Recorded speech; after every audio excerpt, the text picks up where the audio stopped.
2025 के इस बजट भाषण पर मुझे बोलने का अवसर प्रदान किया, इसके लिए मैं आपका बहुत बहुत आभारी हूं। आपको बहुत बहुत साधुवाद देता हूं। कितनी हो रहा महोदय, मैं सदन के नेता हमारे यशस्वी मुख्यमंत्री भजनलाल जी शर्मा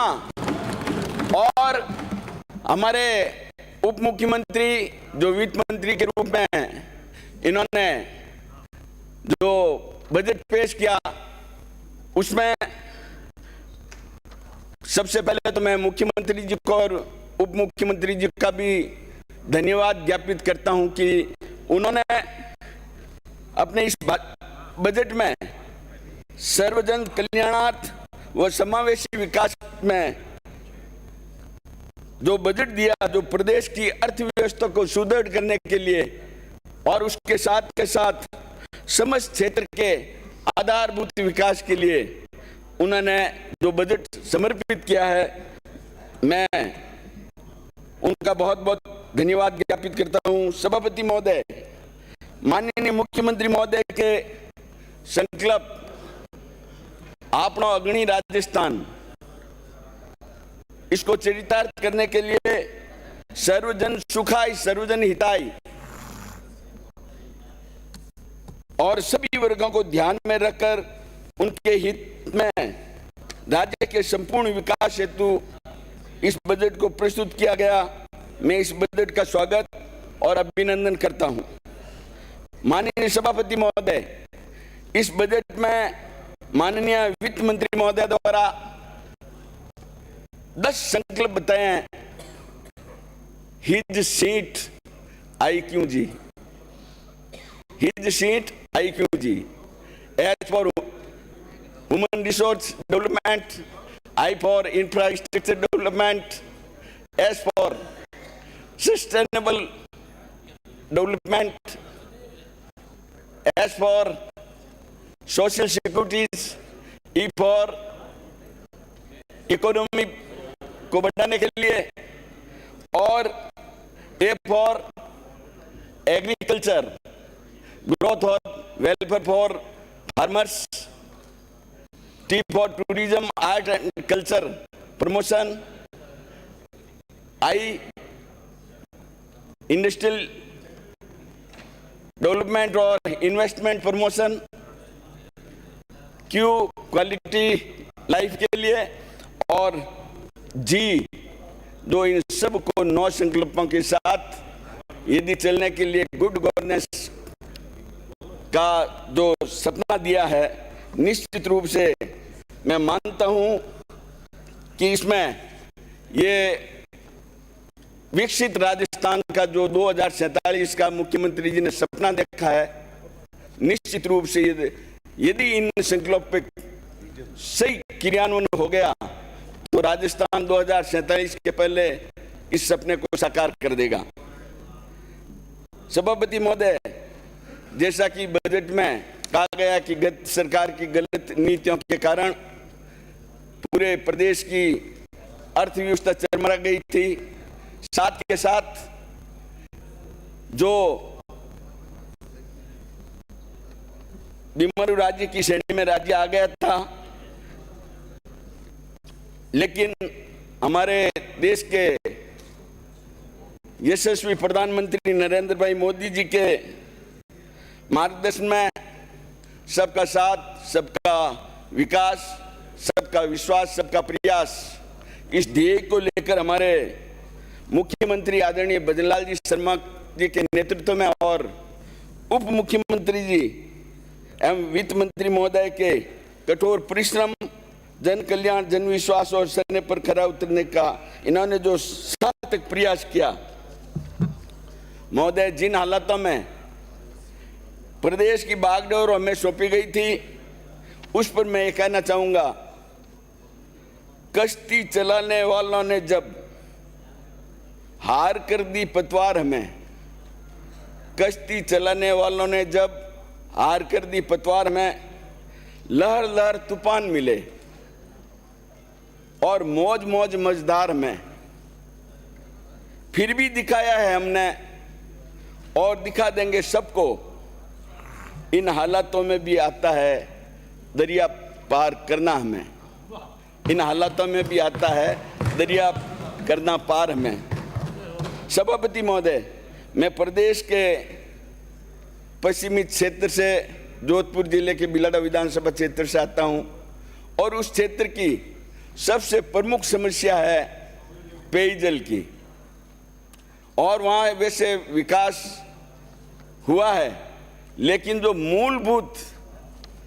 जो विकास होना चाहिए था वो गत सरकारों ने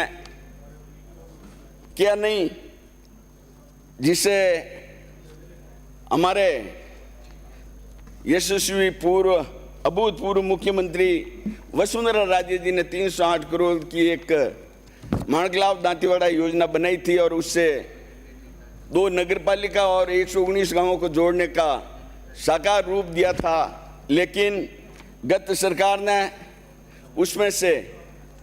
पानी अन्यत्र ले जाने के लिए, पेयजल को अन्यत्र ले जाने के प्रयास भी किए। लेकिन अब हमारे वित्त मंत्री और उप मुख्यमंत्री जी से मेरा आग्रह है, मुख्यमंत्री जी से मेरा आग्रह है कि इसकी निजात दिलाने के लिए जो हमारे वहाँ से जो प्रोजेक्ट सैंक्शन हुआ था उसमें 90 से 100 MLD पेयजल मिलना था, लेकिन आज 10 साल बाद भी स्थिति यह है कि वहाँ पे 25 और 30 MLD पानी मिल रहा है। इसकी बदौलत से वहाँ पे पेयजल की बहुत बड़ी समस्या बनी हुई है। इसके लिए मैं हमारे मुख्यमंत्री जी से निवेदन करता हूँ कि हमारा जसवंत सागर बांध है, जो जोधपुर को 3 साल तक निरंतर वहाँ से सप्लाई दी गई थी, अन्यथा जोधपुर हो सकता है खाली हो जाता था, लेकिन अब उसकी स्थिति ये हो गई कि वहाँ पे एक बूंद भी पानी जो भरा रहता था, जवाई की तरह वहाँ से सप्लाई दी जाती थी, लेकिन उसकी वजह से वहाँ पे पानी की कमी हो गई। और अब जो इंदिरा गांधी नहर से वहाँ पे जोधपुर में पानी लाया जा रहा है, और अभी इस बजट के अंदर मुख्यमंत्री जी ने ये घोषणा भी की है कि जवाई से जोधपुर तक 194 किलोमीटर जो पुरानी जवाई नहर थी उसका जीर्णोद्धार करके हम जवाई से भी सप्लाई देंगे। जोधपुर शहर के अंदर कायलाना, सुरपुरा बांध, उमेश सागर वो सारे भरे रहते हैं, और उसकी बदौलत शहर के भीतरी भाग में करीब सभी तहखाना और अंडरग्राउंड में पानी आ जाता है, और सरकार को उनमें से पानी बड़े बड़े क्षमता के पंपिंग करके उस पानी को बाहर निकाला जाता है। तो मेरा निवेदन है कि वो जो अब तृतीय चरण की जो पाइपलाइन पेयजल की स्वीकृत हुई है, उसको यदि जोधपुर से में नहीं ले जाकर जसवंत सागर बांध में डाला जाता है तो जोधपुर को ग्रेविटी से भी पानी मिल जाएगा। तो हमारा ये निवेदन है कि इस प्रोजेक्ट में संशोधन करके जसवंत सागर बांध में उस पेयजल का पाइपलाइन से आने वाले पानी को पहुंचा दिया जाए, तो हमारे विधानसभा क्षेत्र बिलाड़ा के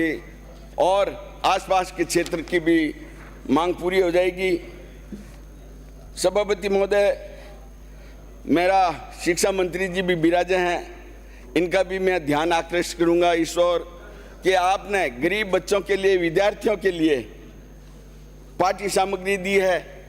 2 पोशाक की जोड़ी भी दी है, कि उनके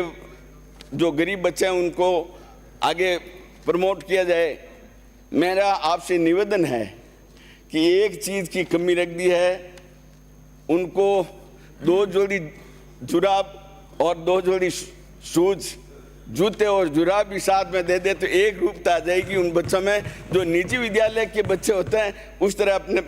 जो राजकीय स्कूलों में जाने वाले बच्चे हैं उनको भी ये सुविधा उपलब्ध हो जाएगी, उनके मन की हीन भावना खत्म हो जाएगी और उनका मनोबल बढ़ेगा। इसके अलावा मैं आपसे राजा साहब, मुख्यमंत्री महोदय से आभार प्रकट करता हूं कि उन्होंने युवा वर्ग के ऊपर उन्होंने बहुत इस बजट में बहुत कुछ दिया है। उसके तहत मेरे बिलाड़ा में नया कन्या महाविद्यालय दिया, इसके लिए मैं उनका बहुत बहुत आभार व्यक्त करता हूं और